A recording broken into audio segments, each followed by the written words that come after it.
The carbalamine reaction is used to identify the primary amine அப்படின்னு சொல்றாங்க. சரி வாங்க இப்போ நம்ம ரியாக்ஷன் எப்படி நடக்குதுன்னு பார்க்கலாம். ஏதாவது ஒரு அலிஃபேட்டிக் ஆர் அரோமேட்டிக் அமீன்றாங்க. சார் இங்க என்ன எடுக்க போறேன் அப்படின்னா எத்தில் அமீன் எடுக்க போறேன். C2H5NH2 எத்தில் அமீன் எடுத்தாச்சு. இந்த ethyl amine is reaction with chloroform. Chloroform formula என்னது? CHCl3 in presence of என்ன தங்கம்? பொட்டாசியம் ஹைட்ராக்சைடு KOH ஓட ரியாக்ட் ஆகுது. ரியாக்ட் ஆனா எனக்கு என்ன சார் கொடுக்குது அப்படி? அல்கைல் ஐசோசயனைடை கொடுக்கும் அப்படின்னு சொல்லியிருக்கேன். அப்ப என்ன வந்துங்க? இந்த இருக்கு அல்கைல் பாடல் அப்படி எழுதுங்க. C2H5 என்ன இருக்கு? ஐசோசயனைடு. அப்ப என்ன எழுதுங்க?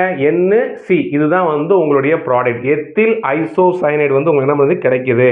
ஸோ வேற என்ன பை ப்ராடக்ட் கிடைக்குதுன்னு பார்த்தீங்க அப்படின்னா potassium chloride plus water molecule வெளியே வருது. ஓகேவா?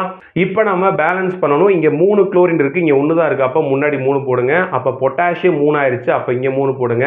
அப்போ ஹைட்ரஜனை பாருங்க. ஹைட்ரஜனை பொறுத்த வரைக்கும் என்ன அப்படின்னா இங்கே 3 இங்கே 4 இருக்கு. அப்போ என்ன பண்ணுங்க? இங்கே 2 போடுங்க. இது பேலன்ஸ் ஆயிடுச்சு. இப்படி வரக்கூடிய இந்த எத்தில் ஐசோசயனைடு தான் அன்பிளசன்ட் ஸ்மெல்ல கொடுக்கும்.